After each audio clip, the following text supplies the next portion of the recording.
আজই চলে যাচ্ছ, তাই না? হ্যাঁ, সেরকমই তো কথা ছিল। এখন তুমি যদি... না না, আমি তোমার ভবিষ্যৎ জীবনে বাধা হতে চাই না। আমার উপর তোমার খুব রাগ হচ্ছে, তাই না? হলেই বা তোমার, আমি তো একটা কথা, মানিককে কোথাও নিয়ে যাওয়ার দরকার নেই। ওর সামনে পরীক্ষা, ক্ষতি হতে পারে। তুমি মহা, তুমি পারো অনেকের দায়িত্ব নিতে, তাই বলে আমি কি একজন? হ্যাঁ, একটা একটা ধন্যবাদ তোমাকে আমার জানানো উচিত ছিল। ধন্যবাদ আমাকে? কেন? এতদিন যাদের ভাবতাম আমাদের লাঠি, বুড়ো বয়সের সঙ্গী, এতদিন ধরে তারা যে শুধু আমাদের ইউজ করে গেছে, তা তুমি আমার চোখে আঙুল দিয়ে দেখিয়ে দিলে। ওরা ছোট, বড্ড বোকা, অন্যায় করার পূর্ণ অধিকার ওদের আছে। এখন আমরা যদি... না বলবো, কোনো যদি এতদিন আমাদের অর্থ দিয়ে, শক্তি দিয়ে, সামর্থ্য দিয়ে ওদেরকে এই সমাজে চলার উপযুক্ত করেছে।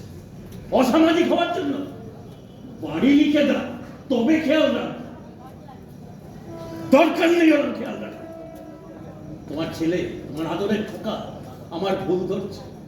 কেন মানিককে আমি এ বাড়িতে আশ্রয় দিচ্ছি, জ্ঞান দিচ্ছে? আমার বেশ করেছি।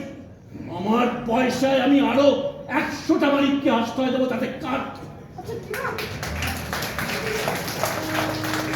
তোমার আজকে কি হয়েছে বলো দেখি? তুমি কি অসুস্থ? আপু, আমি সুস্থ, শারীরিক মানসিক সব দিক থেকে আমি আজ সম্পূর্ণ সুস্থ। এতদিন সত্যি অসুস্থ ছিল। আমার ছেলে, আমার মেয়ে, এই ভেবে নিজের গণ্ডিটাকে ছোট করে ফেলেছে। একটা কুয়োর ব্যাঙের মতো জীবন কাটাচ্ছে।